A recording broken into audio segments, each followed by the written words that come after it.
තෙරුවන් සරණයි. සලායතනික සූත්‍රය මජ්ක්‍ධිම නිකායේ බුද්ධ ජයන්ති ත්‍රිපිටක මාලාවේ 12 වෙනි පොතේ 3 වෙනි කාණ්ඩයේ 594 වෙනි පිටුවේ සලායතනික සූත්‍රය චක්කුම් භික්කවේ අජානං ආපස්සං යත භූතං රූපේ අජානං ආපස්සං යත භූතං චක්කු විඥානං අජානං ආපස්සං යත භූතං ඇස යත භූත වශයෙන් නොදන්නා කමින් නොදක්නා කමින් රූපයෙන් යත භූත වශයෙන් නොදන්නා කමින් නොදක්නා කමින් චක්කු විඥානේ යත භූත වශයෙන් නොදන්නා කමින් නොදක්නා කමින් ඥානං පස්සං නොදන්නා කමින් ඥානං පස්සං කියලා කියන්නේ දැනුමත් දැකුමත් ඥානං පස්සං දැනගත්ත දේ අපි කියන්නේ දැනුමට දැනුමත් අවබෝධඥානය කියන්නේ තමන්ට තියෙන ඒක අවබෝධයටපත් වෙනවා. තව විදිහකින් කියනවා නම් ඥානං පස්සං දක්නා කියන්නේ තමන්ටම ඒක ප්‍රත්‍යක්ෂ වෙන එක. දන්නා කියලා කියන්නේ ඒක දැන් කල්‍යාණ මිත්‍රයෙක්ගෙන් අසාධනක දැනුම ඥානං පස්සං. දැන් අපි ප්‍රතිපදාව පුරන්නේ අපිට ඒක ප්‍රත්‍යක්ෂ කරගන්න. තමා තුලින්ම ඒක දකිමින් සත්‍ය අවබෝධ කරගන්න. ඒක සාන්දිටිකයි. ඒක තමන්ටමයි සාන්දිටික වෙන්නේ. ඒක දැනුමක් වෙන්නේ. ඒක තමන්ගේ ප්‍රත්‍යක්ෂය. ඒක ඥානං පස්සං කියන්නේ ලොකු කතාවක්. එතකොට මේ සලායතන සූත්‍රය කියන්නේ සලායතන කියවම මම දන්නවා. ආයතන 6. සලායතන. ඇස, කන, දිව, නාසය, කය, මන. ඇස, කන, නාසය, දිව, කය, මන.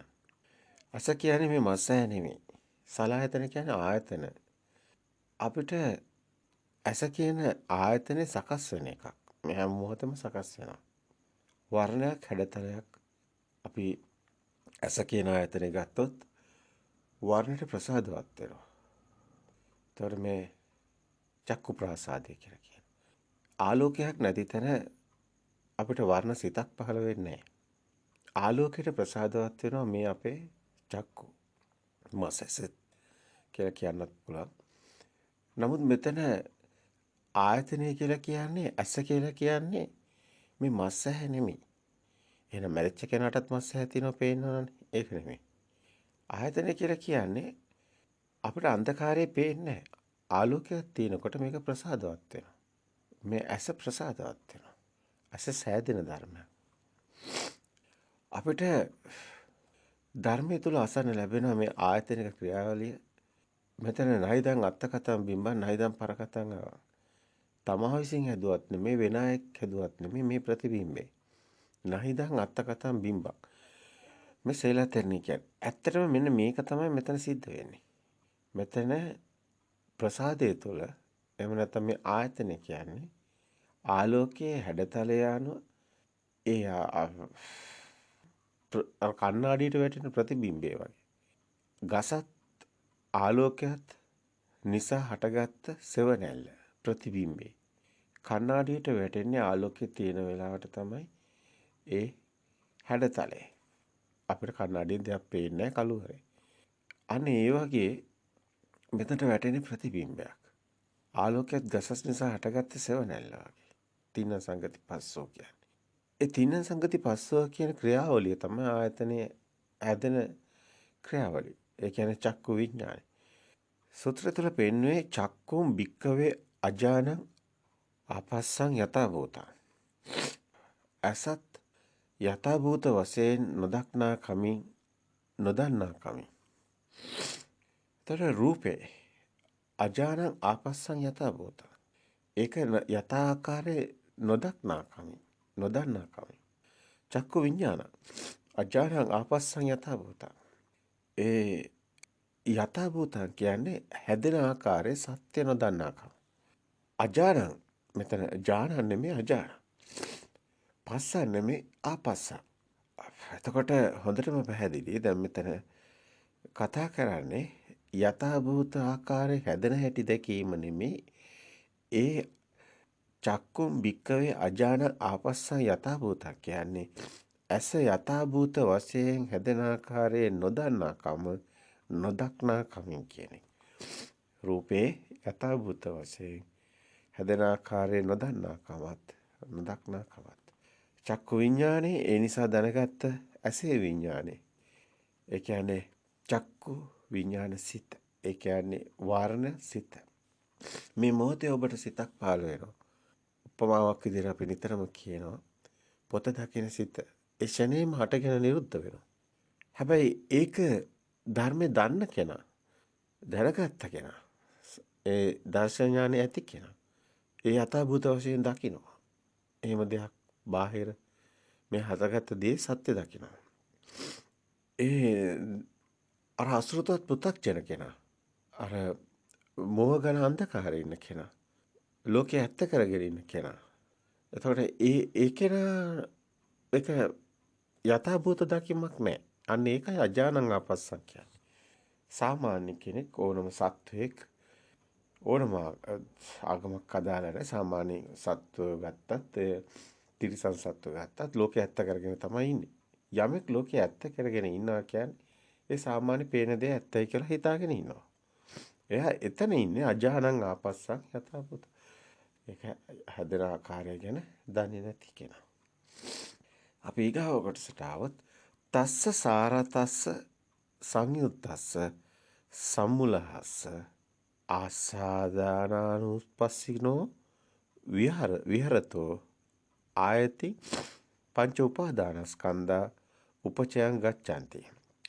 තස්ස සාරතස්ස සංයුත්තස්ස සම්මුලහස්ස අසත් රූපයත් ඇසේ විඥානේ ආදී ඒ සාරතස්ස කියන්නේ තදින් ඇලුනා වූ එළඹුණා වූ ඒ නිසාම බැඳුනා වූ තස්ස සාරතස්ස සංයුත්තස්ස සම්මුලහස්ස සම්මුලාවටපත් වුණා වූ ඒ කියන්නේ ඒ ඇසත් රූපයත් ඇසේ විඥාණයටත් සාරතස්ස තදින් ඇලුනා වූ ඒ නිසාම බැඳුනා වූ සම්මුලාවටපත් වුණා වූ රවටුණා වූ ඒ නිසාම මුලා වූ ආසාදානුපස්සිනෝ විහෙරතෝ ආයති පංච උපාදානස්කන්ධා උපචයං ගච්ඡanti. අන්න එයින් ලැබෙන ආස්වාදයම බලමින් පංච උපාදානස්කන්ධේ ඒ කියන්නේ නැවතත් පංච උපාදානස්කන්ධේම හට ගන්නවා. තස්ස සාරතස්ස සංයුත්තස්ස සම්මුලස්ස අස්සාදානුස්සනෝ විහෙරතෝ ආයතින් පංච උපාදානස්කන්ධා උපචයං ගච්ඡanti. මේක සාරවත් කියලා දකිනවා. තස්ස සාරතස්ස සංයුත්තස්ස සම්මුලා ඒතර මුලා වෙලා අසත් රූපයත් ඇසේ විඥානයත් ඒ කියන්නේ මේ ඇස රූප ඇසේ විඥානය කියන්නේ චක්කු විඥානය කියන්නේ ඇසට එන්නේ ආලෝකයක් කියලා ඒ නිසා හටගත්ත ප්‍රතිබිම්බය කියන්නේ එතන පොතක් මේසයක් කියන සම්මුති ප්‍රඥප්ති කතාවක් නැහැ. එතන චක්කු විඥානයේ ආයතන විඥානයට එහෙම අවබෝධයක් නැහැ. එතන තියෙන්නේ හැඩතලයක් හඳුනාගන්නේ මනෝ විඥාණයෙන් තමයි. මෙතන ස්පර්ශ වෙනවා චින්න සංගති පස්සෝ. මේ චක්කු විඥානේ අසත් රූපයත් ඇසේ විඥානය නිසාට ගත්ත ප්‍රසාදේ ස්පර්ශ වෙනවා මනෝ විඥානට. අන්න මනෝ විඥාණයෙන් තමයි ඒ අවබෝධය ඇති වෙන්නේ. මෙතන අපි වෙන් කළ කතා කරාට මෙතන ඔබට එන්නේ අරමුණක් සිතට එන්නේ අරමුණක්. ඒ අරමුණ එන මොහොතේම ඒකේ සත්‍ය දකීමක් තමයි ඒ රැවටීමද සත්‍ය දැකීමද කියන එක. ඔබ ඇස් වසාගෙන සිටින විට දැස් අරලා බලන විට ඒක සිතක් ඉපද නිරුද්ධ වෙනවා කියන එක. නැවතත් දැස් වහගත්තා වගේ. ඒ කියන්නේ ඔබට ඒ අවබෝධ කරගන්න පහසුවට එහෙම අපි පැහැදිලි කරේ. ඒ කියන්නේ ඔබ මේ මොහොතේ එක සිතක් ඉපද නිරුද්ධ වෙන්නේ. ඊගා මොහොතේ තව සිතක් ඉපද නිරුද්ධ වෙන්නේ. එක් මොහොතක එක සිතයි ඉපද නිරුද්ධ වෙන්නේ. හැබැයි ඒක අවුත්ත සම්භූතාන උත්තාන බස පෙර නොතිබීමටගෙන ඉතුරු නැතුවම නිරුද්ධ වෙනවා. පවතින සිතක් නෙමෙයි. එතකොට මේ සිත මේ එන අරමුණ තමයි සිත කියන්නේ. ඒ අරමුණ තමයි ඇත්තටම මේ ප්‍රසාද. අසත් රූපයත් ඇසේ විඥානයත් යතින්න සංගතිපස්සෝ. එතනම ඒ දැනගන්නේ පුටුව කියන එක ඒ ආයතන විඥානය නෙමෙයි. ආයතන විඥානය කියන්නේ හැඩතලේ පමණයි. කිරණ පමණයි. පටිඝ සම්පස්සේ කියන්නේ ඒ චක්කු විඥානය. අදිවචන සම්පස්සේ කියන්නේ එතනින් හැදෙන සම්මුති ප්‍රඥප්තිය. මේ සංඥා පෙර සංඥා සමග පෙර යම් සංඥාවක් තිබුණා මේ මොහොතේ මේන සංඥාව හසවන ඒ සංඥාවම මේ සංඥාව බවට පත් වීම. අපි කියනවා පෙර මතකයෙන් ගලපලා බලනවා කියලා. නමුත් ඒ සංඥා මේ සංඥා. යම් මේ මොහොතේ ඔබට එනවනම් යම් සංඥාවක් ඒ සංඥාව කියන්නේ ඒ විඳින දේ දැනගන්න සංඥාව. සංඥාවෙන් දැනගත දේ වේදනාවේ ඒ ස්පර්ශය කියන කාරණාව ගත්තොත් පටිගේ එන්නේ හැඩතලේ අදිවචන සම්පස්සේ කියන්නේ සිතුවිලි ඒ නිසා හටගත්ත අදිවචනේ. ඒ ආකාරයේ ලිංග ඒ නිමිති ඒ ಉದ್ದೇಶ ඇති කල්හි ඒ ආකාරයේ ලිංග ඒ නිමිති ඒ ಉದ್ದೇಶ ඇති අදිවචන සම්පස්සයක් හටගන්නේ. අපිට සිතුවිල්ලක් හටගන්නවා. පොත කියන එක ඇති උනේ කොහොමද? එතකොට ආවේ හැඩතල. චක්කු විඥානේ ස්පර්ශ වුණේ හැඩතලයක්. ඒක තමයි විඳීම. ඒක තමයි සංඥාව දැන ගැනීම. විඳපු දේ දැනගන්නේ සංඥාවකින්නේ. ඒක තමයි ඊට කලින් ඒ තිබුණු සංඥාව මතුවීම. ඒ කියන්නේ අර හැඩතලයට ශබ්ද එකතු වීම. මෙතනදිත් ඒ හැඩතලයේ ආවොත් ඒ ශබ්දේම ඉස්මතු වීම. අප පොත කියන එක ඉස්මතු වෙන්නේ ඒ විදිහටයි. ඒක යථාභූත දකින්න කෙනායි ස්වභාවය. හැබැයි මේ කතා කරන්නේ සාමාන්‍ය රවටන කෙනා. රවටන කෙනා පොත බාහිර මේන හැඩතලේ පොත කියන එකට බාහිර තියනවා කියලා රවටෙනවා. එයාට යථාභූත ඥානෙ නැහැ. සත්‍ය දකින්නේ නැහැ. එයා හෙන හැඩතලේ බාහිර ලෝකේ ඇත්ත කරගෙන ඉන්නේ. බාහිර තියනවා කියලා හිතන්නේ. නමුත් අපි මේ විදිහට හිතින් හදාගෙන මේ සංඥා එනකොට අපි විසින් හදාගත්ත දෙයක් තමයි දකින්නේ. ඒ කියන්නේ පොත කියන දේ අපි දකින්නේ. පොත කියන එකක් බාහිර නෑ. ඒක සිතුවිල්ලක්. ඒක සංකාරයක්. ඒකයි මෙතන වේදනා සංඥා සංකාර. සංකාර කියන්නේ බාහිර තියෙන දෙයක් නෙවෙයි. චිත්තයක්. එහෙනම් ඒ සංකාර තමයි ඒ විඥානය. මනෝ විඥානය. මනෝ විඥානට බාහිරට එන්න බෑ. මනෝ විඥානය තමයි සංකාරයේ මේ පොත කියන එක හදන්නේ. ඒක බාහිර තියෙන දෙයක් නෙමෙයි. අපි අසුරු කරන්නේ අපි මනෝ විඥානය. අපි බාහිර තියෙන දෙයක් නෙමෙයි. නමුත් අපි රැවටෙනවා නම් ඒ අර සත්තුන් වගේ සතා සිව්පා වගේ ඒ මොහොතේ මේක බාහිරයි කියලා අපි රැවටෙනවා. ඒ රැවටීම තමයි විඥානයේ බාහිර උපාදාන වීම කියන්නේ. ඒ කියන්නේ පොතක් බාහිර හමු වීම, මහ භූත වලට ගැට ගැසීම. චත්තාරෝච මහ භූතහන චතුන්නංච මහ භූතහන උපාදාය රූපං වදේති කිය. බාහිර හතර මහ භූත මේ අපි හිතින් හදාගත්තු උපාදාය රූපේ කිය අල්ලා ගැනීම, ගැට ගැසීමයි. අන්තෝ ජට බයි ජට බාහිරට ගැට ගැසීම. ඒ නිසා තමයි රැවටීම. ඒ නිසා තමයි බාහිර පොතක් තියෙන එක සාමාන්‍ය පෘථග්ජන කෙනෙක්ගේ මිත්‍යා දෘෂ්ටික භූමියේ පොත සත්‍ය වෙලයි ඉන්නේ.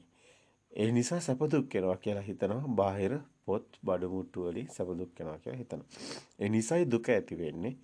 බාහිර එහෙම දේවල් තියෙනවා ඒ දේවල් වලින් දුක වෙනවා කියලා හිතනවා. මෙන්න මේ කතාව තමයි මේ පැහැදිලි කරන්නේ. අසත් රූපයත් දැන් තස්ස දෙවනි සූත්‍රය අපි දැක්කේ සලායතනික සූත්‍රවල තස්ස සාරතස්ස සංයුත්තස්ස සම්මුලහ අසාදානු පස්සිනෝ විහෙරතෝ ආයති පංච උපාදානස්කන්ධා උපචයං ගච්ඡanti.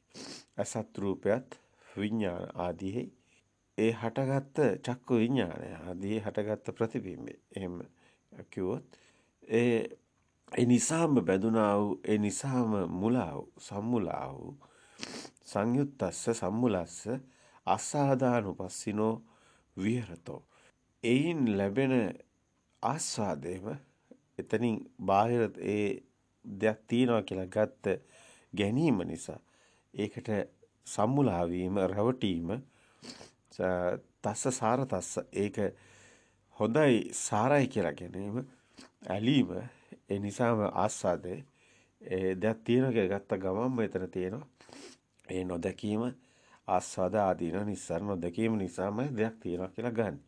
එතකොට එතන බාහිර හැඩතලේ සත්‍ය දකින්න තැන ඒ පොතක් බාහිර හමු වෙන්නේ ආදීනෝ දකින්න. මේක සිත හැදෙන හැටි දකින්න. ඒතර නිස්සාරණේ සිද්ධ වෙන්නේ ඒ සිතේ මිදීම සිද්ධ වෙන්නේ ආදීනෝ දැක්කොත් පමණයි. නැත්තම් මේ හැඩතල එනකොට මේක ආස්වාදයේ ඒකට ඇලීම ඒකට ඇලීම ඒකට බාහිර හමු වීම ඒක දැක්කේ නැත්තම් සත්‍ය දැක්කේ නැත්තම් ආදීනව දැක්කේ නැත්තම් අන්න එයා යනවා ඒක සාරයි කියලා හිතාගෙන ඒකේ උපාදානේ උපචේ ගච්ඡanti ඒක අල්ල ගැනීමට ලක් වෙනවා ඒක තමයි මෙතන පෙන්වන්නේ පංච උපාදානස්කන්ධ උපචයන් ගච්ඡanti කිය.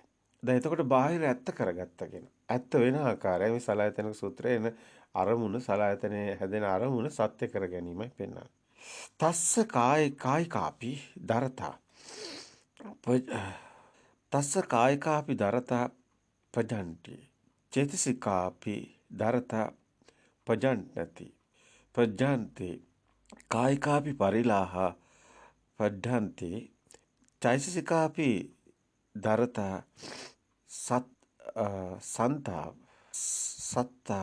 සත්තාපා කායිකාපි පරිලාහ පච්චඩ්ඩන්ති චේතසිකාපි පරිලාහ පඩ්ඩන්තන්ති සෝ කායික දුක්ඛම්පි චේතෝ දුක්ඛම්පි පටිසංවේදේති. දැන් මේ සූත්‍රයේ පෙන්වන තැන බැලුවොත් තස්ස කායිකාපි දරතා වඩ්ඩන්තේ කියන වචනේ. එතකොට චේතසිකාපි දරතා වඩ්ඩන්තේ කායිකාපි පරිලාහ වඩ්ඩන්තේ චේතසිකාපි සන්තාපා කායිකාපි චේතසිකාපි සන්තාපා කායිකාපි පරිලාහ වඩ්ඩන්තේ චේතසිකාපි පරිලාහ වජ්ජන්ති සෝ කායික දුක්ඛම්පි චේතෝ දුක්ඛම්පි පටිසංවේදේති. ඒ බඳු ඒ පුජ්‍යලයාට ඔහුගේ කායික විඩාව වැඩෙත්. තස්ස කායිකාපි දරතා පජ්ජන්ටන්ති ඒකයි ඒ වචනේ කිව්වේ. චේතසිකාපි දරතා පජ්ජන්ති අන්න චෛසික විඩාව වැඩෙත්. ඒ බඳු ඒ පුජ්‍යලයාට ඔහුගේ කායික විඩාව වැඩෙත්. චේතසික විඩාව වැඩෙත්. කායික තැවිලි වැඩෙත්. කායිකාපි පරිලාහ පඩ්ඩන්ති චේතසිකාපි පරිලාහ පඩ්ඩන්ති චේතසික තැවිලි වැඩේ. කායික දැවිලි වැඩේ. චෛතසික දැවිලි වැඩේ. ඒ නිසා ඔහු කායික දුකටත් චෛතසික දුකටත් පත්වේ. එතකොට මේ බාහිර දෙයක් තියනවා කියලා ගැත්ත ගැනීම නිසා ඒකට රැවටීම නිසා ඒ කෙනාගේ කායික බාහිරිනුත් ඒකට ඇලෙනවා ඒකට ගැටෙනවා ඒතර ආස්වාද ආදීන සිද්ධ වෙනවා. ඒ වගේම ඒ නිසා හටගත්ත සිත තුලින් ඒකට ඇතිවන කැමැත්ත චෛතසික ඒකට කැමැත්ත තණ්හාව ඒකට බාහිර දෙයක් තියනවා කියලා ගත්තොත් ඒකට ඇලෙනවා. ඒකට තණ්හා උපදිනවා. ඒකට ඇලෙන ගැටෙන ස්වභාවය රාග, දේශ, මොහ සිත් හට ගන්නවා.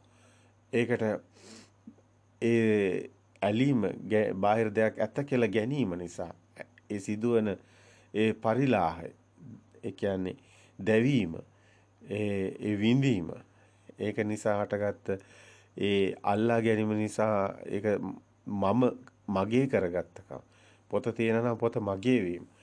එතකොට පොතත් මගේ වීම තුළ මම මගේ ආත්මය කියන ඒ දෘෂ්ටි ඇතිවීම ආත්ම දෘෂ්ටි ඇතිවීම පොතට හිමිකාරයක් ඇතිවීම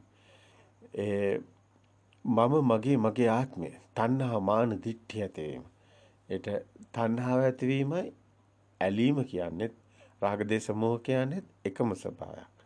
ඒකමයි තණ්හාවේ ස්වභාවය. තණ්හාව ඇති වෙන්න බාහිර දෙයක් තියෙන්න ඕන. තියනවා කියලා ගත්ත කමටයි. එතකොට ඒ නිසාමයි තණ්හාව කියන එක හටගන්නේ. එතකොට බාහිර රූපේ මේ මොහොතේන අරමුණ සත්‍ය වීම නිසායි ඒ මොහොතේම තණ්හාව උපදින්න හේතු වෙනවා. ඊට පස්සේ ඒක උපචය ගච්ඡanti. ඒ කියන්නේ ඒක එකතු වීමක් වෙනවා. ඒක උපාදාන වීමක් වෙනවා. මේ ඇත කියලා ගත්ත නිසායි ඒ යථාභූතය දැක්ක නොදැක්ක නිසායි මේ රැවටීම කියන තැන සිද්ධ වෙන්නේ. ඉතින් මේක ලෞකික පෘථග්ජන භූමිය, මිත්‍යා දෘෂ්ටික භූමිය, පරිලාහය සිද්ධ වෙන ආකාරය. එතකොට අපි කායික විඩාවෝ පරිලාහ මේව සිද්ධ වෙන්නේ මෙන්න මේ රැවටීම නිසායි. තස්ස කායිකාපි දරත ඒ දරතේ ඒ දැවීම ඇති වෙන්නේ. පජ්ජාන්තේ මේක ඒ කායික පීඩාව ඇති වෙන්නේ. ඒක දුකට වැටෙන්න හේතු වෙලා තියෙනවා කියලා ගත්තකා. චේසිකාපි දරතා පජ්ජන්තේ. ඒ කියන්නේ සිතුවිලි ඒ චේතන සිතුවිලි. ඒ තුලත් විඩාවක්. ඒ තුලත් ඇලීමක්. ඒ තුලත් ඒක ග්‍රහණය වීම නිසා සිතුවිල්ල තුලින් බැඳීම ඒ චෛසික දරතා පඩ්ඩන්ති කියන එක. ඒ වගේමයි කායික පරිලාහ පඩ්ඩන්ති. ඒ වගේමයි චෛසික පරිලාහ පඩ්ඩන්ති. එතකොට කායික පරිලාහ. එතකොට චෛසික සන්තාප කායිකාපි. කායිකාපි පරිලාහ පඩ්ඩන්ති. එතකොට සෝ කායික දුක්ඛම්පි චේතෝ දුක්ඛම්පි පටිසංවේදේති. එතකොට මේ අල්ලා ගැනීම නිසා තමයි බැඳීම නිසා පටිසංවේදී වීම නිසා තමයි එතකොට මේ දැවීම සිද්ධ වෙන්නේ මේ පරිලාහය සිද්ධ වෙන්නේ.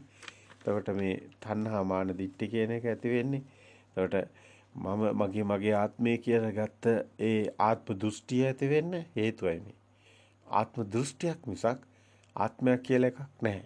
පොත ඇත්ත වීමමයි මෙතන කෙනෙක් හමු වෙන්න හේතු වෙලා තියෙන්නේ. එතන ආත්මීය කෙනෙක් කියලා පනවන කෙනෙක් නැත්තම් මේ හම්බ වෙන්නේ නැහැ. තමයි සූත්‍රයේ තියෙනවා මේකේ අපි කතා කරේ දැන් යථාභූතව නොදකින්න කෙනා. මිත්‍යා දෘෂ්ටික භූමියේ බාහිර ඇත්ත කරගෙන දුක් විඳින ආකාරය. නමුත් මේකේ අනිත් පැත්තට බැලුවොත් මේකේ සත්‍ය දකින්න තැන. ඒ කියන්නේ මිත්‍යා දෘෂ්ටිය නෙමෙයි මේන අරමුණේ සත්‍ය දැකීම තුළ මිදීම සිද්ධ වෙනවා. එතන මිත්‍යා දෘෂ්ටියෙන් සම්මා දිට්ඨියට එන ආකාරය තුළ සත්‍ය දකින කෙනෙක්ට තමයි බාහිර ලෝකේ ඇත්ත කරගන්න විනීය ලෝකයේ අවිද්‍යාව දෝමනසන කියන තැනට එනවා. කාය කායानुපස්සී විනීය ලෝකේ කාය කායानुපස්සී විහෙරති. ලෝකේ ඇත්තක් නොවන බව දකින කෙනා විනීය ලෝකේ කාය කායानुපස්සී විහෙරති. කාය ඇත්ත කරගන්න කාය මිදින ආකාරයට දකින කෙනා. අනේකේන තමයි සත්තාන විසුද්ධියයි. ඒකේ සත්‍ය දකින්න තැන. දුක්ඛ දෝමනස්සානගත ගම ඥාය සබ්දිකම නිබ්බාන සත්‍ය කිරියා කියන තැනට එන්නේ. එතකොට දුකින් මිදීම සිද්ධ වෙන්නේ. එතකොට ඒ දෙකනයි උපාදානේ මිදෙන සීලේ. ආර්යකාන්ත සීලේ. එතකොට මේක බැලුවොත් සූත්‍රය මෙන්න මෙහෙම තියෙනවා. චක්කුංච කෝ භික්කවේ ඥානං පස්සං යතා භූතං. රූපේ ඥානං පස්සං යතා භූතං.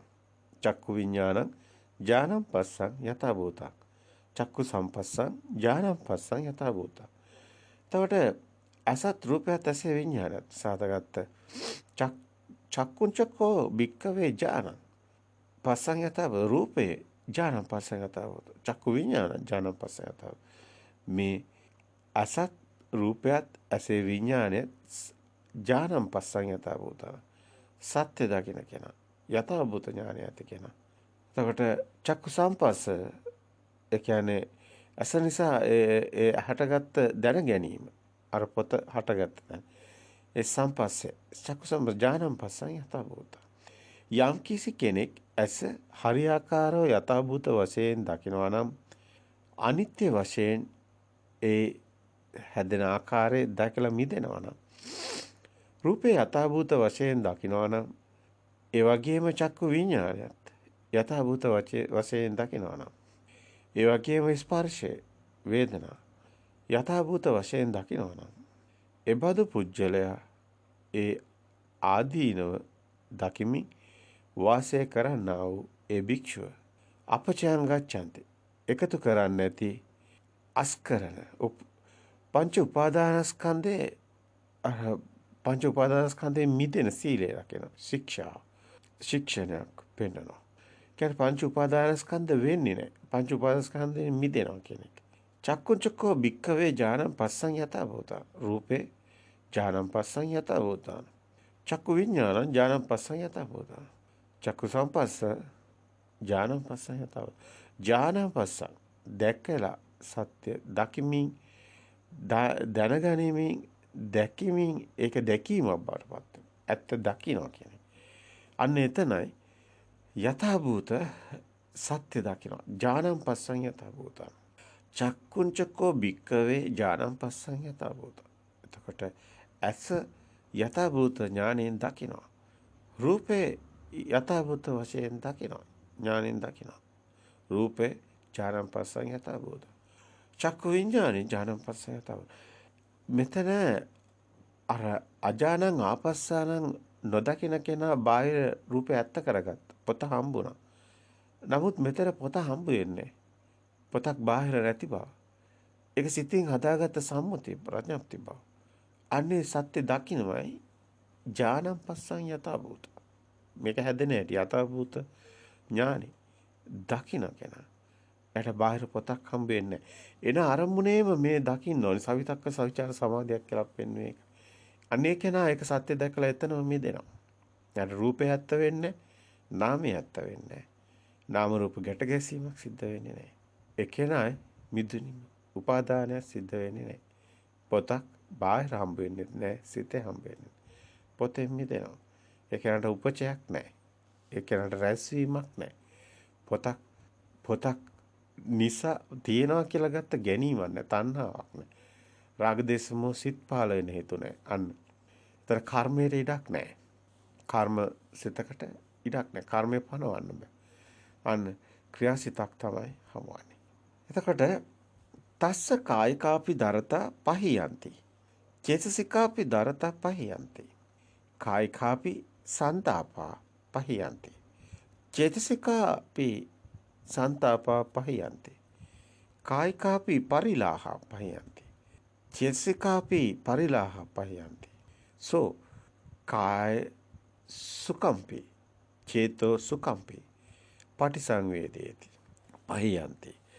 එතකොට මෙතන ප්‍රහාණය වෙනවා. ඒ භික්ෂුවගේ කායික විඩාව ප්‍රහීන වෙත්. චෛතසික විඩාව ප්‍රහීන වෙත්. අන්න දුකෙන් මිදෙනවා මේ සත්‍ය දකින්න තැන. කායික තැවිලි ප්‍රහීන වෙත්. චෛතසික තැවිලි ප්‍රහීන වෙත්. කායික දැවිලි ප්‍රහීන වෙත්. චෛතසික දැවිලි ප්‍රහීන වෙත්. ඒ භික්ෂුව කාය සුඛය චෛතසික සුඛයත් වෙදී.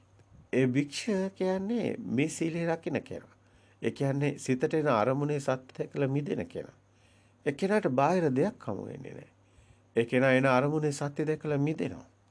ඒතර ඒ භික්ෂුව කියන්නේ ඒ සීලය රකින්න කෙනා. ඒ සිතට එන අරමුණේ සත්‍ය දකින්න කෙනා. එයා තමයි භික්ඛු කියන්නේ. සමන සූත්‍ර, භික්ෂු සූත්‍ර වෙනම පෙන්නනවා මේ කාරණා. සිතට එන අරමුණේ සත්‍ය දකින්න කෙනා ශ්‍රමණ කියලා කියන්නේ. ඒතර භික්ෂුවක් වෙන්නේ එලෙසේ. සිත තුළින් සත්‍ය දැකලා මිදෙන තැනයි භික්ෂුව ඉන්නේ. ඒ භික්ෂුව කියන්නේ එතකොට මේ සිතේ සත්‍ය දකින්න කෙනා භික්ෂුවක් වෙනවා. ඔබට එන සිතේ අරමුණේ දකින්නවා. අරමුණේ දැකලා සත්‍ය දැකලා මිදෙනවා. අපි මේ පෙන්න ප්‍රතිපදාව තුළ ඔබ කටයුතු කරනවා. ඒ සිතට එන අරමුණේ සත්‍ය දකින්නවා. ඔබත් මේ ආර්යයන් වහන්සේලාගේ ඒ මාර්ගයට එනවා. ඒ කියන්නේ උපාදානේ නොවන සීලයක් රකින්නවා. ඒක තමයි බුදුන් වහන්සේ ලෝකෙට හෙළි කරන ධර්මයේ තුල බුදුන් වහන්සේ පෙන්වන සීලය. ආර්යකාන්ත සීලය. උපාදානේ ස්කන්ධයේ උදේවැය දකින්න සීලය. එයයි මේ ආර්ය භූමිය තුළ මේ නිවන් මඟ කටයුතු කරන කෙනෙක් සිතට එන අරමුණේ සත්‍ය දැකීම තුළයි ඇත්තම සැබෑ බෞද්ධයෙක් වෙන්නේ. භවය ඇත්ත කරගන්නේ නැහැ. පොත කියන භවය ඇත්ත වෙන්නේ නැහැ. භව නිරෝධයට යනවා. බෞද්ධයෙක් වෙනවා. මේ මොහොතේම සිතට එන හැම අරමුණකම එන තැනම දකින්නවා කියන කෙනා සැබෑ බෞද්ධයෙක්. ඒතර ඒ කෙනා දකින්න යථාභූත ඥානි. එතනට යථාභූත ඥානය කියන දකින්න අවබෝධයක් තියෙනවා. කියන දැනගන්න ඕනේ. බාහිර එහෙම දෙයක් නැති බව. ඒකේ මේ වගේම දැනගන්න ඕනේ. ඒක සිතකමයි සකස් වෙන්නේ කියලා. එතකොට දැනගන්න ඕනේ බාහිරත් එහෙම සිතක සකස් වෙන දෙයක් නැහැ. ඒ වගේම සිතකත් එහෙම දෙයක් නැහැ. එතකොට අන්නේ කෙනාට තමයි මේක දරතාවක් එන්නේ. දැවීමක් එන්නේ. කායට මේක බාහිර දෙයක් තියෙනවා කියලා ගත තැන ඇලීමක් තියෙනවා. එතන විඩාවක් තියෙනවා. එතන කම්පනයක් තියෙනවා. එතන තණ්හාවක් තියෙනවා. දරතයක් තියෙනවා. අන්නේ සියල්ලේ මිදෙන තැනයි සාන්ත සුවයකටපත් වෙනවා. අසකර දිව නාසය කය මන කියන මේ ආයතන හරහා එන ඒ සියලු අරමුණු වලින් මිදෙනවා. ඒ මිදීම තුළ ශබ්දයට කම්පණය වෙන්නේ නැහැ. එතකොට වර්ණයට කම්පණය වෙන්නේ නැහැ. එතකොට ඒ ගන්ධයට රසට ඒ කිසිම දෙයකට හරයක් නැති තැනට යනවා කම්පනයක් නොවන තැනට යනවා. අන්න එතන මිදීමක් තියෙනවා. අන්නේ මිදීම තුළ මේ සත්‍ය නොවීම තුළ ඒ සියල්ලේ මිදෙන ඒ සත්‍ය දකින්නත් ඒ අකම්පිතයි. අටලෝ දහමින් කම්පා නොවන ගුණේ තියෙනවා. අකම්පිතයි. ඒ කියන්නේ සියල්ලේ මිදෙන තැන සාන්ත සුවය කියන්නේ ඒ නිසා හටගත්ත දැවිලි, තැවිලි, විඩාව, දරතේ නැති වෙලා යනවා. මනසටත් නෑ. මනසටත් මහා සෑහලුවක් දැන්. ඇයි? එහෙම ලෝකයක් තියෙනවා කියලා මේ මගේ දේවල්, මේ මගේ ගෙදර, මේ මගේ වේවා මේ මගේ මට තියෙන දෙයක්. මේ ගස මම දකින්න මගේ වෙලා. එතකොට මේ හැමදේම මගේ කරගෙන මේ පොත කියනකොට මේ පොත් කියලා දෙයක් මට තියෙනවා. මට තියෙනවා මේ මිර කියලා දෙයක් තියෙනවා, හඳ කියලා දෙයක් තියෙනවා. මෙහෙම හැමදේම ගඟ කියලා දෙයක් තියෙනවා. ඔක්කොම දන්නවා. දන්නවා කියන්නේ දැනුමක්. දැනුමක් කියන්නේ එහෙනම් මම හදාගත්ත ලෝකේ මගේ ලෝකේ. එහෙනම් මගේ ලෝකේ මම අල්ලගත්ත ලෝකේ. ඒක සිතින් අල්ලගෙන තියෙන. සිතින් අල්ලගෙන තියෙන අපි සිතුවිලි. සිතුවිලි වලින් අපි රැවටිලා අපි රැවටිලා අපි දරතයකට විඩාවටපත් වෙලා. අපිට ලෝකයක් තියෙනවා. අපි මේ හැඩතල වලට නම් දීලා හදාගත්ත චිත්ත ලෝකයක අතරමං වෙලා ඉන්නවා. ඒක අපි කිව්වේ අපි දුක් විඳින්නේ මනසින්. අපි දුක් විඳින්නේ සිතින්. අපි බාහිරන දුක් විඳිනවා සිතින් දුක් අන්තෝ ජටා බහි ජටා. ජටායි ජරිතා ප්‍රජා. මේ ප්‍රජාවම ඇතුළත් පිටතත් ගැට ගැසීමෙන් ඒ දුකෙන් දුකටපත් වෙලා ඉන්නවා. අවුලෙන් අවුලටපත් වෙලා ඉන්නවා. අන්තෝ ජටා බහි ජටා ජටාහි ජටිතා ප්‍රජා. තන්තං කුච්චම ගෝතෝ මි කෝයිමං විජිතේ ජට. කවුද ස්වාමීනි මේ ගැට ලියන්නේ කියලා ඇහුවේ අන්න ඒකයි. ජටා සූත්‍රෙ පෙන්නන්නේ. ඒතර මේ ගැට ලියන්නේ සීලේ පටිච්චාය නරෝ සපඤ්ඤු. ඒ නරෝ කියන්නේ භික්ෂුවක් මේ සිතට එන අරමුණේ සත්‍ය දැකලා මිදෙන සීලේ රකින්නවා නම් සීලේ පටිච්චාය නරෝ සපඤ්ඤු. චිත්ත පඤ්ඤන්ති භව සිතත් ප්‍රඥාවක් වැඩෙනවා. ආතාපි නිපකපු බික්කු අන්නේ නිපක බික්කු ඒ කෙලෙස් තවන වැර ඇති නිපක බික්කු ඒ සිතට එන අරමුණේ සත්‍ය දැකලා මිදෙන ඒ කෙලෙස් තවනවා කියන්නේ කෙලෙස් වලට ඉඩක් නැහැ. කෙලෙස් හටගන්නේ ඒ අරමුණේ එතනම මිදෙනවා. අන්න කෙලෙස් තවන වැර ඇති නිපක බික්කු. අන්න එයා තමයි මේ ජට ලියන්නේ. එයා තමයි දුකෙන් මිදෙන කෙනා. බාහිරයට දුකක් නැහැ. සිත තුළ දුකක් නැහැ. සියලු දුකෙන් මිදෙනවා. අන්න සීලේ පටිච්චාය නරෝ සපඤ්ඤ චිත්තං පඤ්ඤන්ත භාවය. ආතාපි නිපකෝ බික්කු කෝයිමං විචටේ ජට. අන්න සියලු බාහිරත් ගැට ගැහිලා නැහැ. සිතිනුත් ගැට ගැහිලා නැහැ. බාහිරත් පොත් කියලා දෙයක් හම්බෙලා නැහැ. සිත තුලත් පොත් කියලා දෙයක් හම්බෙලා නැහැ. දෙපැත්තෙම මිදිලා. අන්න ඒ කෙනා තමයි මේ ආර්යකාන්ත සීල. ඒ කෙනාට තමයි සාන්ත සෝය හම්බෙන්නේ. ඒතං සාන්තං ඒතං ප්‍රණීතං යදිද සබ්බ සංඛාර සමතෝ කියන තැනට එන්නේ. ඒ කෙනා තමයි සබ්බපති පට්නිසග්ගෝ කියන තැනට එන්නේ. සබ්බ සංඛාර සමතේ සියලු සිතුවිලි සමතේ උන්තන. සියලු උපදීන් අත්හැරන තැන සබ්බපති පට්නිසග්ගෝ කියන තැන. අන්න විරාගෝ නිරෝධෝ නිබ්බානෝ. අන්න නිවනටපත් වෙනවා. විරාගයට යනවා. ඇලෙන්නේ නැහැ. නිරෝධෝ නිබ්බානෝ. අන්න නිවන් මාර්ගට ප්‍රවේශ වෙනවා. ඒතර මේ සත්‍ය දකින්න කෙනාට තමයි මේ මිදීම තුලයි සාන්ත සෝයටපත් වීම සිද්ධ වන්නේ. ධාරතේ මිදීමක් සිද්ධ වෙන්නේ. එතකොට ඊගාව කොටස අපි බැලුවොත් යා තත භූතස්ස දිට්ඨි සහස හෝති සම්මා දිට්ඨි සම්මා සංකප්ප සම්මා වායාම සම්මා සති සම්මා සමාධි යා තත භූතස්ස දිට්ඨි සහස හෝති සම්මා දිට්ඨි මෙබඳු ඒ හික්මෙන භික්ෂුවගේ යම් දෘෂ්ටියක් තිබෙනවා නම් එය සම්මා දිට්ඨියයි. අන්න එතනින් පෙන්නනවා සම්මා දිට්ඨියට එන්නේ මෙන්න මේ සිතේ සත්‍ය දැකලා මිදෙන කෙනයි. ඔබට හොඳට පැහැදිලි. එතකොට අපි කතා කරන්නේ සම්මා දිට්ඨිය කියලා ධර්මයේ තුල ඔය ඔය ලෞකික භූමිය තුල කතා කරන හොඳ ඇත නැත කියන හොඳ නරක කියන අන්තවල නෙමෙයි සම්මා දිට්ඨිය තියෙන්නේ. ඒ මිත්‍යා දෘෂ්ටික භූමිය සම්මා දිට්ඨියත් මිත්‍යා දෘෂ්ටියක්ම තමයි. ඒක මිත්‍යා දෘෂ්ටිය බාහිර ලෝකේ ඇත්ත කරගත්ත තැන. නමුත් බාහිර ලෝකේ ඇත්ත කරගත්ත නැති තැන, සත්‍ය දකින්න තැන, අන්න ආර්ය භූමිය, අන්න එතන ඔබ දකින්න සම්මා දිට්ඨිය. ආර්ය අෂ්ටාංගික මාර්ගය හමු වෙන්නේ අන්න එතනයි. එතන ලෝකේ ඇත්ත කරගත්ත තැන නෙමෙයි. ලෝකේ සත්‍ය දැකලා මිදෙන තැනයි හමුවන්නේ. යා තත භූතස්ස දිට්ඨි සස්ස හෝති සම්මා දිට්ඨි.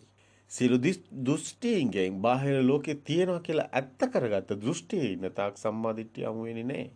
මෙන්න මේ සත්‍ය දකින්න කෙනා යථා භූත ඥානෙ තියෙන කෙනා යා තත භූතස්ස තත හැදෙන ආකාරයේ සත්‍ය දකින්න කෙනා දිට්ඨි සස්ස හෝති සම්මාදිට්ඨිය. අන්න ඒ කෙනා දකින තමයි සම්මාදිට්ඨිය දකින්නේ. ඒ කෙනායි සත්‍ය දකින දෘෂ්ටිය සත්‍ය දැකීම තමයි දිට්ඨිය කියන්නේ. එතකොට යා තත භූතස්ස දිට්ඨි ඇත්ත දකින දැකීම දිට්ඨි කියලා එතන කියන්නේ සාස හෝති සම්මාදිට්ඨි. අන්නේ කෙනාටයි සම්මාදිට්ඨිය හමු වෙන්නේ. මෙබඳු ඒ හික්මෙන භික්ෂුවගේ යම් දෘෂ්ටියක් දිට්ඨියක් තිබෙනවා නම් දැක්මක් තිබෙනවා නම් එය සම්මා දිට්ඨියයි. ආර්යයට මග ඒ අපි කතා කරන සම්මා සංකප්ප, සම්මා වායාම, සම්මා සති, සම්මා සමාධි. ඒ ආරෂ්ඨාංග මාර්ගයේ ඊතුරු ඒ අංග පහම එලෙසම ලෝකෝත්තර නිවන් මඟ පෙන්වනවා. එතකොට ලෝකෝත්තර නිවන් මඟ පෙන්වන මනාකොට එතකොට සම්මා දිට්ඨි සම්මා කියන වචනේ දානකොටම එතකොට මේ ඇත්ත දකින්න කෙනා කියන එක පැහැදිලි. ඒ දිට්ඨිය නිකම්ම දිට්ඨියක් නෙමෙයි සම්මා දිට්ඨිය. සම්මා කියන්නේ සත්‍ය දකින්න. යථා භූත ඥානෙ ඇති කෙනාටයි සම්මා දිට්ඨිය තියෙන්නේ. අනේ කෙනාගේ සියල්ලම ඇත්ත දකින්න දෙයක්. සංකල්පන එතකොට ජීවිකාව ඒ කෙනාගේ කටයුතු සිද්ධ වෙන්නේ එතකොට සත්‍ය දකිමින්. එන අරමුණේ සත්‍ය දකින්න. සත්‍ය දකින්න තැන ඒ කෙනාගේ එතකොට ආජීවය සිද්ධ වෙන්නේ ඒ කෙනාගේ කම්මන්තය සිද්ධ වෙන්නේ ඒ කෙනාගේ වාචනය සිද්ධ වෙන්නේ සම්මා දිට්ඨි සම්මා වාචා සම්මා කම්මන්ත සම්මා ආජීව සම්මා සංකප්ප සම්මා වායාම සම්මා සති සම්මා සමාධි සියල්ලම සිද්ධ වෙන්නේ ඒ සත්‍ය දකින්න තැන ඒ සත්‍ය දැකලා මිදෙන ආකාරය දැකීමයි. ඒකයි ආරෂ්ඨාංග මාර්ගයේ අංග ඉතුරු අංග ටික සම්මා දිට්ඨිය මතයි පදනම් වෙලා තියෙන්නේ කියලා කියනවා. ඒතර සම්මා වායාම සම්මා සති සම්මා සමාධි කියන්නේම නිවන් මඟක් බව ඕනම කෙනෙකුට මේ අනුව පැහැදිලි වෙනවා. ඉතින් ඊටම වැදගත් මේ සලායතන සූත්‍ර හොඳින් දකින්න ඕනි. මේක නිවන් මඟටම අනුගත වුණු සූත්‍රයක්. මේ හැම සූත්‍රයකම නිවන් මඟ තියෙන බව අපි පැහැදිලි කරා. ඉතින් ඔබටත් දකින්න ලැබේවි. ඊටම වටිනවා මේ කාරණා ටික. එතකොට අපි කතා කරනවා දුක බාහිර දෙයක් දුකෙන් මිදෙන මගක් දුකෙන් මිදීමක්. එතකොට දුකට හේතුව දුක නැති කිරීම දුක නැති කිරීමේ මාර්ගය කියලා. එතකොට බුදුන් වහන්සේ ලෝකයට හෙළි කරේ මෙන්න මේ චතුරාර්ය සත්‍ය ධර්මයේ. ඔබ දකින්න ධම්මචක්කපවත්තන සූත්‍රය. බුදුන් වහන්සේ මුලින්ම දේශනා කරන සූත්‍රය. එතකොට ඒ තුළ බුදුන් වහන්සේ මනාකොට පෙන්නනවා මේ අජත බහිද්දා කියන අන්ත දෙක. වෙන සාස්වස සහ උත්තේජ කියන එක. එහෙම නැත්නම් ඇත කියන නැත කියන අන්ත දෙකම මිදුණු ධර්මයක් දේශනා කරනවා. ඒකයි මධ්‍යම ප්‍රතිපදාවෙන් ධර්ම දේශනා කරනවා කියන්නේ. ඒතකොට ඒකේ අන්තයක් නැහැ. ඇත කියන්න බෑ. නැත කියන්න බෑ. මේ ලෝකේ තියෙනවා කිව්වත් හරදී නැහැ කිව්වත් හරදී. මේ ලෝකේ හේතු නිසා හටගෙන හේතු නැති වෙන ධර්මතාවය. ඒ කියන්නේ ඒක බාහිර හම්බ වෙන එකක් නෙමෙයි. හේතු ඇති විට හටගෙන හේතු නැති වෙන ධර්මතාවය. තමන්ගේ සිතින් හදාගත්ත ලෝකයක්, චිත්ත ලෝකයක්. සලායතන ලෝකෝ ලෝකං වදේති. බුදුන් වහන්සේ කිංචනාව ලෝකං වදේති කියනකොට ඒ බුදුන් වහන්සේ පැහැදිලි කරනවා සලායතන ලෝකයයි ලෝකය කියලා. එතකොට ආයතන නිසා හැදෙන ලෝකය, ඇස ලෝකයයි මහණෙනි, කන ලෝකයයි මහණෙනි. එතකොට ශබ්ද ලෝකයයි, වර්ණ ලෝකයයි, ගන්ධ ලෝකයයි, රස ලෝකයයි, උණුසුම සීතල පොට්ටබ්බ ලෝකය. සිතුවිලි වලිනුත් අපි ලෝකයක් හදාගෙන. එතකොට ලෝකය කියන්නේ බාහිර තියෙන ලෝකයක් බුදුන් වහන්සේ දේශනා කරන්නේ. බුදුන් වහන්සේ හැමතිස්සෙම ඔබට හැමතැනම පේන්න ලැබෙනවා. සිත තුළින් තමයි ලෝකේ පනවන්නේ. රෝහිතත් බාහිරින් ලෝකේ වාගෙන යනකොට බුදුන් වහන්සේ කියන රෝහිතත් බාහිරින් ලෝකේ වාගෙන යන්න එපා. සිත තුළින් දකින්න. ඒකයි සිත තුළින් තමයි බුදුන් වහන්සේ චිත්තේන නීයති ලෝකෝ. සිත තුළින් තමයි ලෝකේ දකින්නේ. ලෝකේ දකින්න කියලා කියන්නේ. බාහිරින් අපිට ලෝකයක් හමුවන්නේ නැහැ. මේ සියල්ලම සිතින් මාගෙන. බාහිර තියනවාද අපි හිතින් හදාගන්න මේ නම් ටික. මේස, ඇඳ, පුටු, ගේ, විර, හඳ මේ අපි කතා කරන සම්මුති නාමයේ පවා ශබ්දයක්. ඒ ශබ්දේ පවා එක එක රටවල් වලට ඒ දේශගුණික ස්වභාව වලට උන්ට උච්චාරණය කරන හැකි ශබ්ද වලට වෙනස් වෙලා තියෙනවා. ඒතර ඒවා කෙනාගේ ඒ ස්වභාවය අනුව දාගත්ත ශබ්ද ඒ අනුව තමයි ඔය ඉංග්‍රීසි භාෂාවෙන් මේස කියන්නේ ටේබල් කියලා කියන්නේ. දෙමළ භාෂාවෙන් තව දෙයක් කියන්නේ. ඒතර චීන කෙනෙක් ආවොත් තව දෙයක් කියන්නේ. ඒතර එතන ඒ ශබ්දේ තමයි. ඒතර මේ භාෂාව. භාෂාව පවා මෙතන හදාගත්ත දෙයක්, සම්මුතියක්, ප්‍රඥප්තියක්. බාහිර තියෙන දෙයක් නෙමෙයි. බාහිර තියෙන මහ භූත වලට මේ අපි හිතින් හදාගත්ත ඒවා ගැට ගහලා තියෙනවා. ඒවා බාහිර හම්බ වෙන්නේ නැහැ. සිතින් හදාගත්ත චිත්ත ලෝකයක් කිසි දවසක බාහිරින් හම්බ වෙන්නේ නැහැ. ඒක අපි හදාගත්ත චිත්ත ලෝකයක අපි ජීවත් වෙන්නේ. අපි ඉපදෙනවා කියන්නේම සිත තුලයි ඉපදෙන්නේ. බුදුන් වහන්සේ ජාත්ජම්ම සූත්‍රයේ පනවන සත්තා මෙතන බුදුන් වහන්සේ පනවන ස්කන්ධානම් පාතිභාව ආතනම් පටිලාභ අයං උච්ච ජාති සිත තුලයි ලෝකෙම වෙන්නේ. ඒක තවත් විදිහෙන් අපිට දකින්න මෙතන දස්සන සම්පන්නෝ කාමී සුයිනීය ගේදන් නහි ජාතු ගබ්බසෙයම් පුනරේති කියනවා. දස්සන සම්පන්න කෙනා කාමී සුයිනීය ගේදන් අන්න නහි ජාතු නැවත මව කුසක හටගන්නේ නැහැ කියන්නේ. ඒ කියන්නේ මේ දර්ශනේ දකින්න කෙනා මව කුසේ දස්සන සම්පන්නෝ කාමේසුයි නේයගේ දන් නහි ජාතු ගබ්බසෙය පුනරේති. මේ දර්ශන ඥානය ඇති කෙනා මේ දර්ශනේ දකින්න කෙනා. එතන මෞකුසේ තුල එහෙම ගෙහෙදන් නැද්දු දස්සන සම්පන්නෝ සුයිනේය ගේදන් නහි ජාතු ගබ්බසෙය පුනරේ. ගර්භාෂය තුල මෙහෙම වාසයක්. ඒ කියන්නේ ස්කන්ධේ භාවිතා කරන වාසයක් පනවන්නේ නැහැ කියන්නේ. ගර්භයක මේක විවිධාකාර විදිහට මේකට වර්තකතන දෙනවා. කියනවා මෞකසක නැවත හටගන්නේ නැහැ. එතකොට මේ සත්‍ය දකින්න කෙනා නැවත මෞකසක හටගන්නේ නැහැ කියන අදහස. තව මේකට අපි ගැඹුරු තේරුමක් අපි පෙන්නනවා. ඊට වඩා වැදගත් එක. නමුත් එතනට තාම සමාජය ගිහිලා නැහැ. නමුත් මෞකසට එහෙම වාසයක් පනවන්න බෑ. දැන් කෙනෙක් වාසය කරනවා කියනවනම් ඒ කෙනාට දැනෙන්න ඕනි. ඒ කෙනාට එහෙනම් දැන් ඔබට කියනෝනේ මෞකස තුල ඔබ හිතපු දේවල්. ඔබට එහෙම අවබෝධයක් නැහැ. අඩුතරමින් ඔබ මුල්ම තැනට ගියොත් ප්‍රභාස්වර සිත ඒවත් දන්නේ නැහැ. ප්‍රභාස්වර සිත සම්මුති නැහැ. ඒක දන්නේ නැහැ. ඒ කියන්නේ අම්මගෙන් කිරිබීම වැඩි ළමයෙකුට එහෙම කියන්න පුළුවන් කමක් නැහැ. එහෙම එතන සකස් වෙලා නැහැ. ඒකට හේතුව මුල් ප්‍රභාස්වර සිතේ නැහැ. ස්කන්ධයේ තියෙන තැනයි දැන ගැනීම තියෙන්නේ. එතනයි තියෙන්නේ ස්කන්ධානම් පාතිභාවෝ තියෙන තැනයි ආයතනයක් ඇදෙන්නේ. එකම කතාවයි ස්කන්ධානම් පාතිභාවෝ ආයතන පටලවාංගුච්ච ಜಾති කියන්නේ. ස්කන්ධේමයි ආයතනය එතනමයි ಜಾතිය. එතනමයි දැන ගැනීම. දැන ගැනීමක් තියෙන තැනයි ಜಾතිය. ಜಾති නිරෝධයට යනවා භව නිරෝධයට යනවා. දෙයක් තියෙන තැන දැන ගැනීම. දැන ගැනීමක් තියෙන තැනයි දෙයක් තියෙන්නේ. දෙයක් දැන ගැනීම සත්‍ය නම් යථා භූතන. එතන දෙයක් නැති බවයි දකින්නේ. දෙයක් නැති බව දකින්න තැන මිදීමයි තියෙන්නේ. ආයතන නිසා හටගත්ත ලෝකේ ආයතන නිරෝධය සලායතන නිරෝධෝ නිබ්බානෝ කියන තැනට. ආයතනෙ මිදීම සිද්ධ වෙන්නේ සත්‍ය දකින්න තැන සලායතන නිරෝධයක් තියෙනවා. ආයතන වලින් මිදීමමයි ආයතන වලින්මයි ලෝකය ඇදුනේ. සලායතන ලෝකෝ කියලා පෙන්නවා. ආයතන වල මිදීමෙන්මයි නිවන පෙරවන්නේ. සලායතන නිරෝධෝ නිබ්බානෝ කියලා. එතනයි සලායතන නිරෝධෝ නිබ්බානෝ කියලා පෙන්නන්නේ.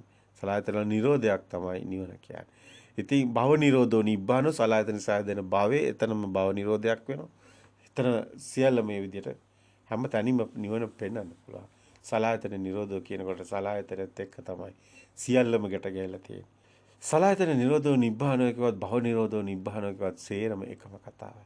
සියල්ලම සත්‍ය දැකින තැන මිදීමත් එතනමයි. මේ සලායතන සූත්‍රයේ බුදුන් වහන්සේ දේශනා කළා තියෙන්නේ යම් මොහොතද ඒ දේශනා කළා තියෙන නිවන් මඟ පැහැදිලි කරන්නයි. යමෙක් මේ සලායතන සූත්‍රය අහලා නිවනින්ම සැනසීම ලැබුවා නම් ඒකට හේතුව මේ සලායතන සූත්‍රයේ නිවන් මඟ අන්තර්ගතයි. ඒක ඔබටත් පැහැදිලි. එහෙනම් මේ සලායතන සූත්‍රය හරියට දැක්කොත් ඒ නිවන් මඟ දැක්කොත් මේ සිතට එන අරමුණ කිසිවෙක් ඇත්ත කරගෙන දුක් විඳින්නේ නැහැ. සියල්ල දුකින් මිදෙනවා. ඒ සාන්ත ප්‍රණීත නිවන් සෝය උරුම වෙනවා. අන්න ඒතන් සාන්තං ඒතන් ප්‍රණීතයි අදිද සබ්බ සංකාර සමතෝ කියන්නේ සියලු සංස්කාර සිතුරු සිත කදාගත්ත දේ මිදෙන තැනයි සමතේ තියෙන. සබ්බ සංකාර සමත. එතනයි නිරෝධයට යන්නේ. එතනයි විරාගයට යන්නේ. එතනයි ඒ කෙනයි සබ්බූපදීපට්ඨිනිසග්ගාවට එන්නේ. උපදීන් අත්හැරලා යන්නේ. ඒ සලායතන සූත්‍රයේ ඒ දේම පෙන්නනවා. දරතාවක් නැහැ, විඩාවක් නැහැ. දරතයක් නැහැ. එතන මිදීමක් තියෙනවා. අන්න ඒ කෙනාටයි ඒ නිබ්බිදාන්ති තණ්හක්කය විරාගෝ නිරෝධෝ නිබ්බානෝ කියන තැන නිවන් අවබෝධය කරා යන්නේ. නිවන් දකින්නේ. සියලු දුකෙන් මිදෙන්නේ. එහෙමනම් මේ සලායතන සූත්‍රයේ යමෙක් නිවැරදිව දකිනවා සිතට එන අරමුණ දැකලා ඒ යථාභූත වශයෙන් දැකලා සත්‍ය දැකලා ඒ යථාභූත ඥාණයෙන් දැකලා ඒ යෝනිසෝ මානසිකාරයේ පිහිටවලා අරමුණේ සත්‍ය දැකලා මිදෙන තැනයි සලායතන සූත්‍රය තුළ පැහැදිලි කරන නිවන් මගයි. ඒ ඔබට තෙරුවන් සරණයි.